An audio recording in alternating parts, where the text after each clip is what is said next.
Norway's centre-left Labour begins coalition talks as anti-oil Greens sideline Labour is likely to form an alliance with the country's centre party and the Socialist Left Party, following an election campaign period heavily focused on the climate crisis and the future of the country's lucrative oil industry. Though it has not rolled out talks with the Greens, the only party calling for a complete end to fossil fuel exploration. Norway is the Western world's biggest oil-producing nation and its third biggest natural gas exporter. Even with political will, phasing out fossil fuels was unlikely to be quick. But the future of fossil fuels in the country became a hot-button issue in the election period, as oil contributes significantly to the nation's wealth but sits at odds with Norway's other credentials as a global climate leader. The results unseat Prime Minister Erna Solberg, who after 8 years of rule became Norway's longest-serving leader. Solberg has refused to put an end date on fossil fuel production, planning for its continuation beyond 2050. But her ouster wasn't the boom for climate some had projected. Polling ahead of the election and early results had suggested the Greens would win enough seats to force Labour to accept it in its coalition. Labour leader Jonas Gahr Støre, a former foreign minister, is seen generally as a pro-oil figure.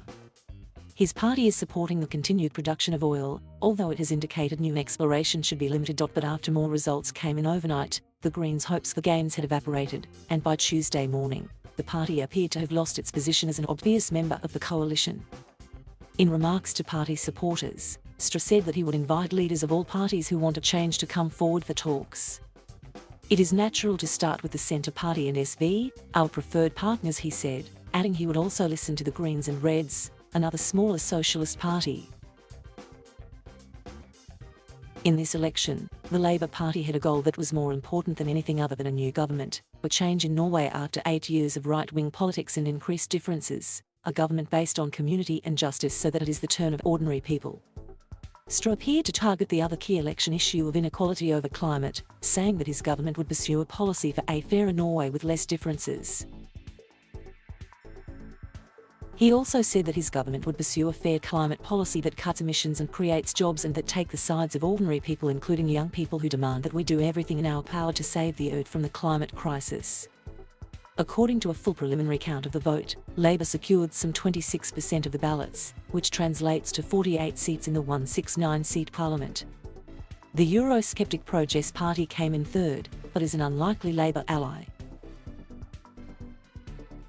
The smaller Centre Party and the Socialist Left Party gained 28 and 13 seats, respectively.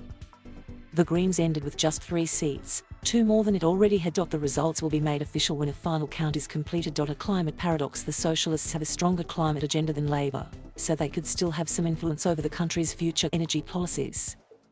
Lars Henrik Parup Michelsen, the director of the Norwegian Climate Foundation, said Labour needed the support of at least one Green party to achieve command of Parliament. Despite the results, he said, the elections had put the climate crisis more firmly in public debate and on the government's agenda. Everyone expects that climate policy will be tightened after the election, he added. But Faye Farstad, a senior researcher at Cicero, a Norwegian Institute for Interdisciplinary Climate Research, said the gains posted by the Centre Party indicate the debate around oil is not so clear-cut. They support Norway's climate goals and agreements, but where they differ is on the issue on CO2 tax increases. They ran on the platform of rejecting it, she said. The Norwegian Petroleum Directorate said earlier this year that it expected oil production to keep rising in the next few years, from 1.7 million barrels a day in 2020 to just over 2 million a day in 2025. But it has also pledged to become carbon neutral by 2030, way ahead of many other rich countries. The US, UK and the EU are all hoping to achieve net zero by mid-century. The country is also offering generous subsidies for electric cars and investing heavily into renewable energy sources. The UN report found that climate change was happening faster than scientists previously thought and was published as much of the Northern Hemisphere battled heat waves, wildfires and flooding.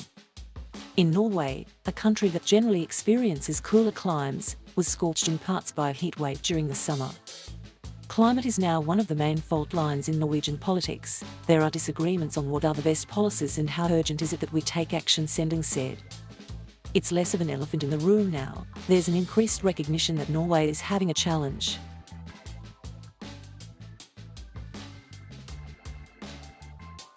Thank you for watching. Please subscribe.